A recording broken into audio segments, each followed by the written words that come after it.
वैष्णवी हमारे घर की लक्ष्मी है, इसने हमेशा हमारी मदद की है।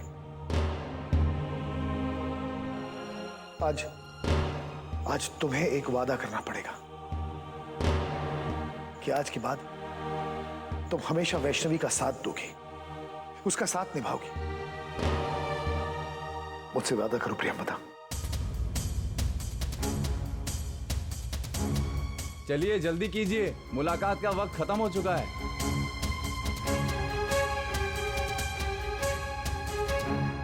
वादा करो प्रियंवदा।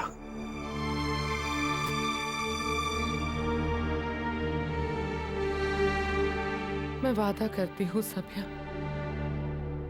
मैं हमेशा वैष्णवी का साथ दूंगी। जो गलती मैंने पहले की है वो दोबारा कभी नहीं करूंगी। मैं वादा करती हूँ आपसे। जल्दी चलिए आप लोग। छोटी माँ, अब हमें चलना होगा।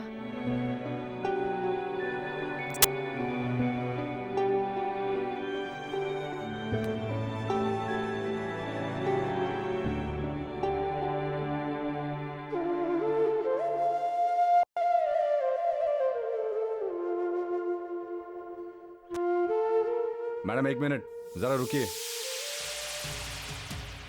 ये बैग भूल गई थी आप। जी शुक्रिया।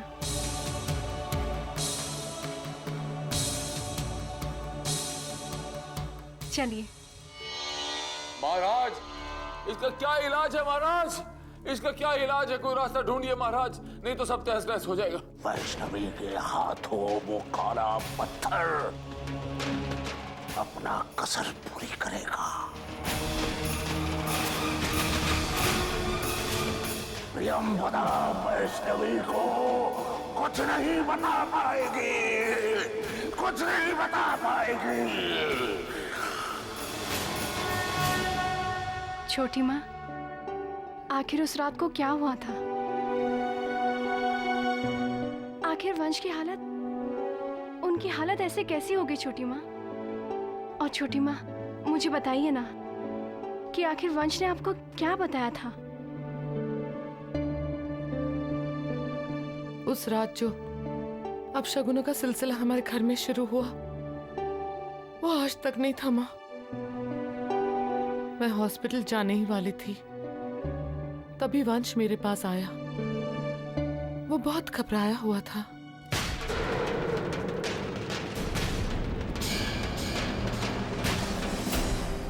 छोटी माँ, फिर क्या हुआ? वंश ने आपको क्या बताया? छोटी माँ बताइए ना, क्या हुआ फिर?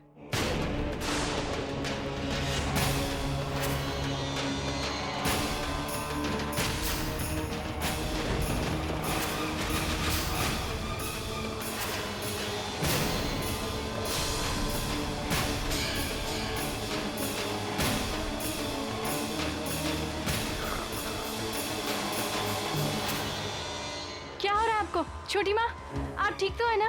छोटी माँ,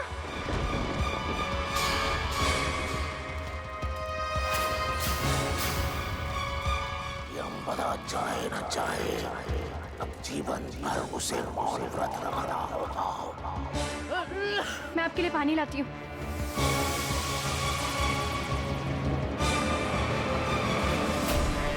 भैया जी, पानी पानी चाहिए। छोटी माँ लीजिए, पानी पीजिए, पानी पीजिए, पानी पीजिए, पीजिए पानी, पीजिए।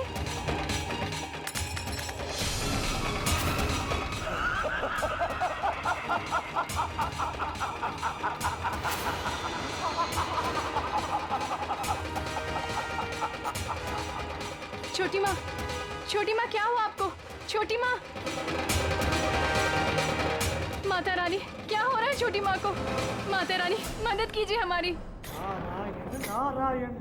माते, इस पत्थर के रहते हुए आप वैष्णवी की कैसे सहायता कर पाएंगी? छोटी माँ बताइए मुझे क्या हो रहा है आपको? छोटी माँ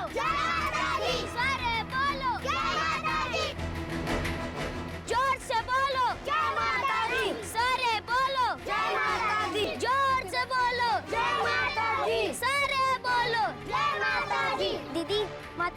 मंदिर के लिए चंदा दीजिए ना। बेटा देखो, आंटी की तबीयत ठीक नहीं है, आप लोग जाओ यहाँ से।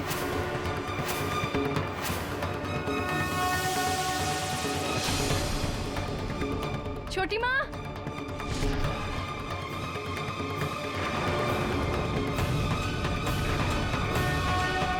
छोटी माँ, छोटी माँ, आप ठीक तो है ना? आपको लगी तो नहीं ना? दीदी, माता रानी के मंदिर के लिए चंदा दीजिए ना। बेटा, बेटा मैंने कहा ना आप लोगों से, जाओ आप लोग यहाँ से। जोर से बोलो, जय माता दी। सारे बोलो, जय माता दी। वैष्णवी, वैष्णवी बेटा, अब मैं ठीक हूँ। आप ठीक है? नारायण नारायण, माता की जय हो। छोटी माँ, आपको ये अचानक क्या हो गया था? जोर से बोलो, जय माता दी। पता नहीं बेटा, ऐसा लग रहा था जैसे जैसे कोई मुझे बोलने से रोक रहा था। जोर से बोलो, जय माता दी। सारे बोलो, जय माता दी। सारे बोलो, जय माता दी। जोर से बोलो, जय माता दी। सारे बोलो, जय माता दी। जोर से बोलो, जय माता। छोटी माँ, एक काम करते हैं, वहाँ सामने मंदिर है, वहाँ चलकर थोड़ी देर आराम करते हैं। हाँ, चलिए उठिए। 1 मिनट, चलिए।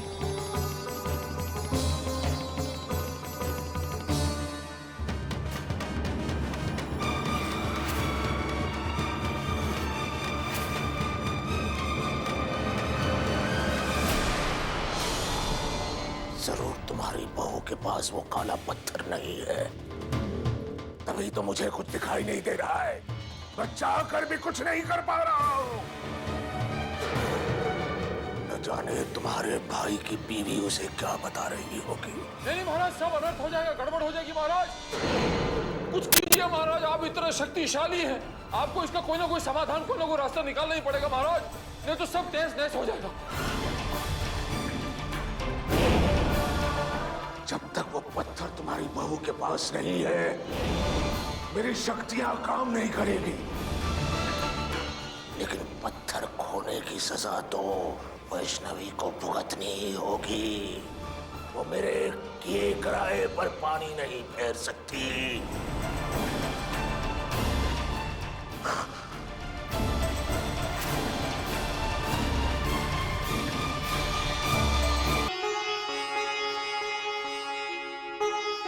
छोटी माँ, अब आप कैसा महसूस कर रही हैं?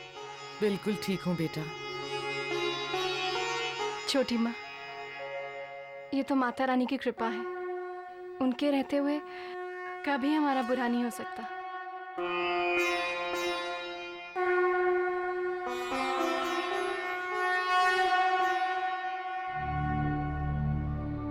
छोटी माँ, अब आप मुझे पूरी बात बताइए कि आखिर उस रात को क्या हुआ था?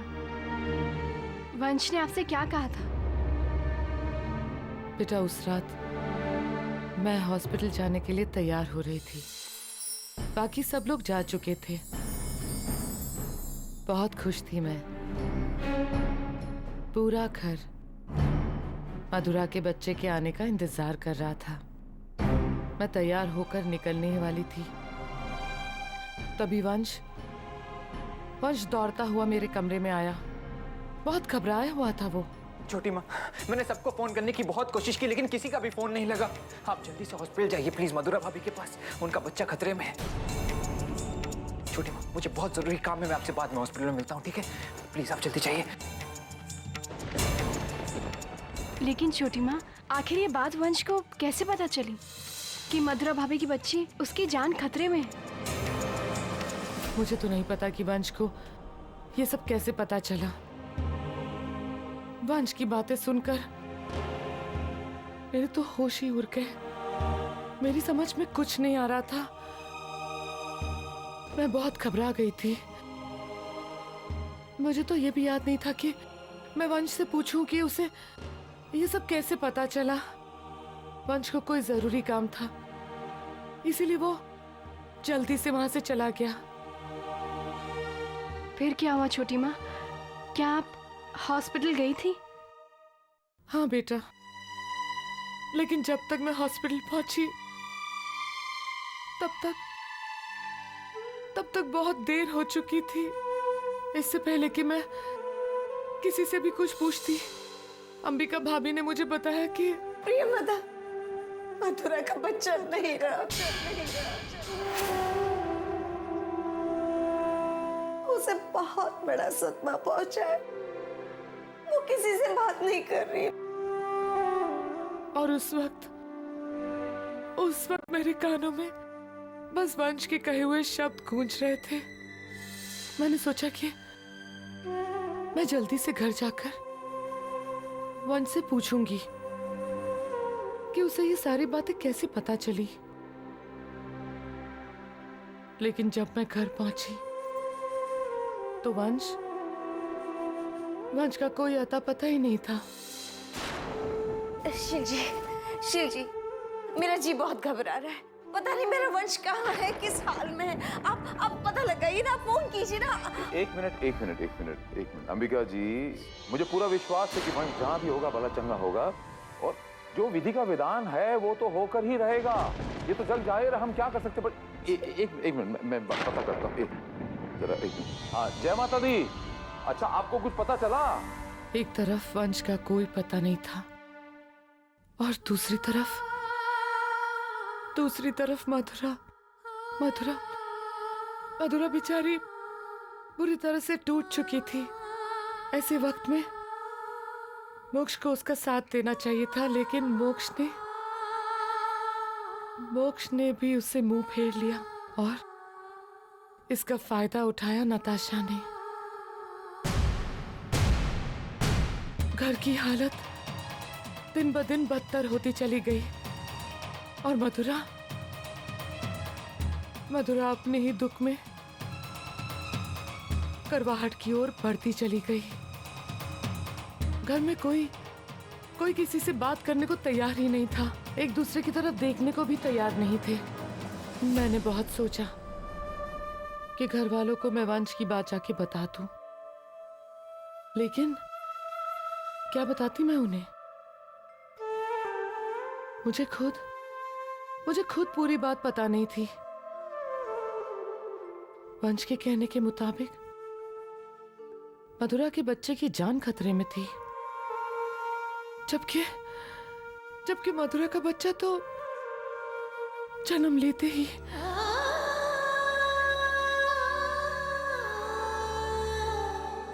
मेरी कोई बात समझ में नहीं आ रही थी।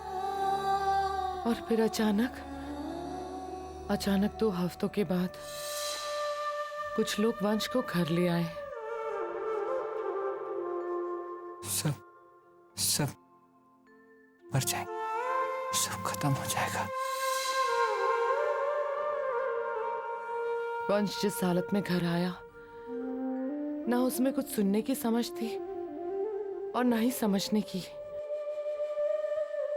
मुझे लगा था कि शायद घर वाले वंश की हालत देखकर एक दूसरे के बीच का तनाव भूलेंगे और वंश का ख्याल रखने लगेंगे, लेकिन ऐसा कुछ भी नहीं हुआ। सबने वंश को एक कमरे में बंद कर दिया। भाभी और मथुरा,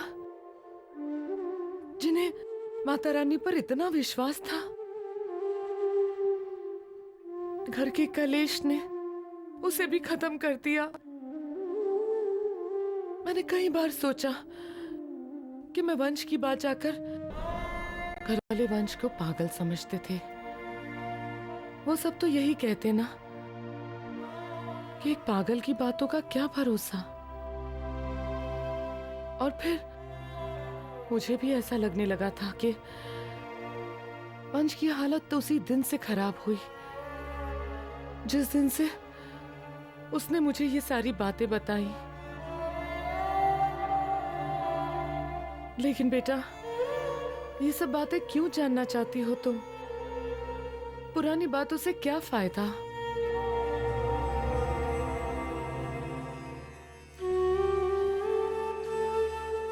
छोटी माँ, इन पुरानी बातों में ही हमारा हाथ जुड़ा हुआ है।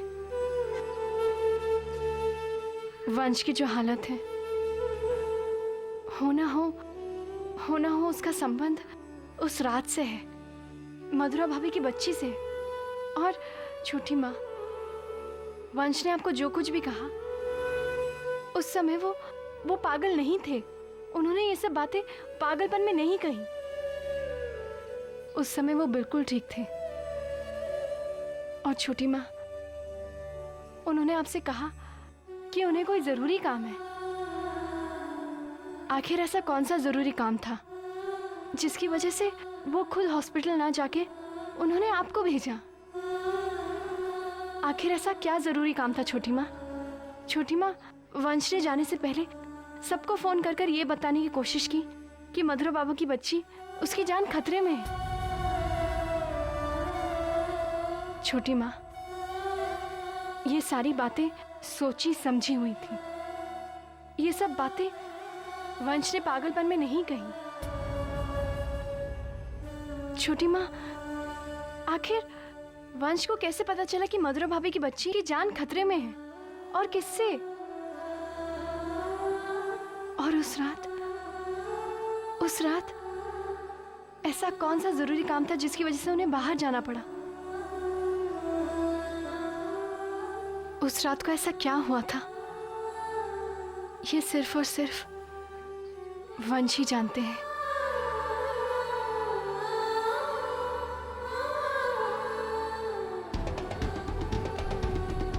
बाबूजी,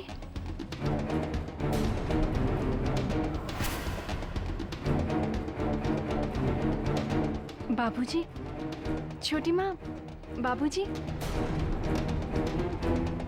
बाबूजी, बाबूजी, आप यहाँ?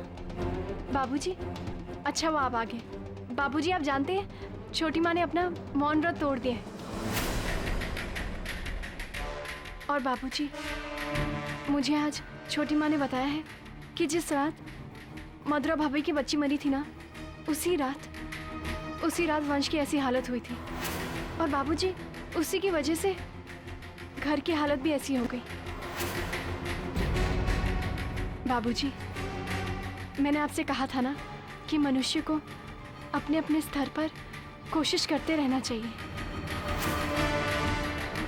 बाबूजी, अब आप देखिएगा, उस घर के हालात फिर से पहले जैसे हो जाएंगे।